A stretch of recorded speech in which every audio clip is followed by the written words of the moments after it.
Twelfth की chemistry का chapter 1 पढ़ रहे हैं हम लोग सॉल्यूशंस। आज हम 8th टॉपिक स्टार्ट करेंगे अपना कॉलिगेटिव प्रॉपर्टीज। इसको हम 4 पार्ट्स में पढ़ेंगे। पहले से जनरल ओवरव्यू ले लेते हैं कि कॉलिगेटिव प्रॉपर्टीज होती क्या है। Colligative properties are all those properties which depends upon number of solute particles with respect to or relative to the total number of particles in the solution। कहने का मतलब क्या है कि अगर एक सॉल्यूशन है जिसमें एक नॉन वोलेटाइल सॉलिड सॉल्यूट और एक वोलेटाइल लिक्विड सॉल्वेंट है, तो उसमें उसकी जो प्रॉपर्टीज होती हैं वो प्रॉपर्टीज डिपेंड करती हैं सॉल्यूट के नंबर ऑफ पार्टिकल्स पे with respect to the total number of particles in the solution. इसमें जो सॉल्यूट के पार्टिकल्स हैं उनके नेचर से कुछ भी मतलब नहीं होता इन प्रॉपर्टीज का। सिर्फ और सिर्फ ये प्रॉपर्टीज डिपेंड करती हैं number of solute particles with respect to the total number of particles in the solution. ऐसी प्रॉपर्टीज को कॉलिगेटिव प्रॉपर्टीज कहते हैं।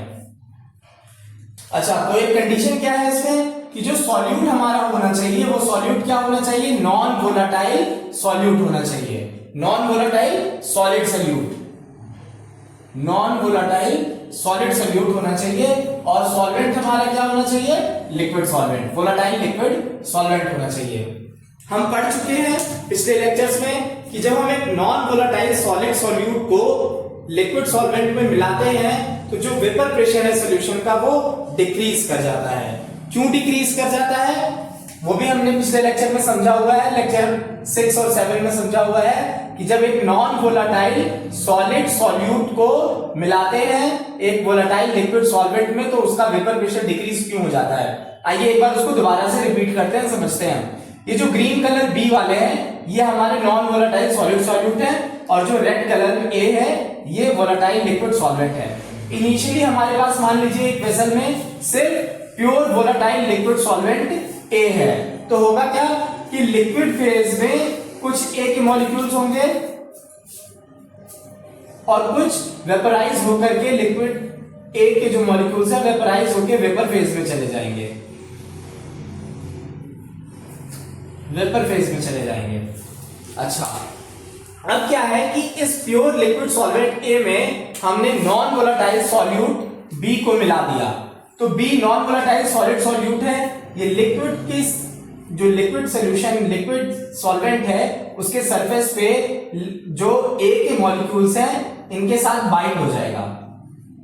इनके साथ बाइंड होने का मतलब इनके साथ जुड़ जाएगा। जुड़ जाने की वजह से क्या होगा, ये ए के मॉलिक्यूल्स को एस्केप होकर के वेपर नहीं बनने देगा।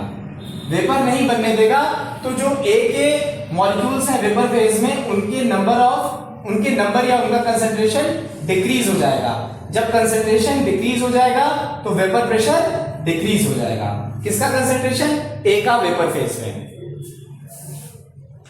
तो जब वेपर प्रेशर ऑफ सॉल्यूशन क्या हो रहा है, सॉल्यूट नॉन वोलेटाइल सॉल्यूट मिलाने से सॉल्यूशन का वेपर प्रेशर डिक्रीज हो जा रहा है। जब ये वेपर प्रेशर सॉल्यूशन का डिक्रीज करेगा नॉन वोलेटाइल सॉल्यूट को मिलाने पर, तो वो क्या करेगा, सॉल्यूशन की कुछ प्रॉपर्टीज हैं जिनको अफेक्ट करता है। वो प्रॉपर्टीज क्या होती हैं, सबसे पहला relative logarithm of vapour pressure, दूसरा एलिवेशन इन बॉइलिंग पॉइंट, तीसरा डिप्रेशन इन फ्रीजिंग पॉइंट और चौथा ऑस्मोटिक प्रेशर। अब ये चारों हम अलग अलग पार्ट्स में पार्ट 2, पार्ट 3, पार्ट 4 और पार्ट 5 में कॉलिगेटिव प्रॉपर्टीज के पढ़ेंगे।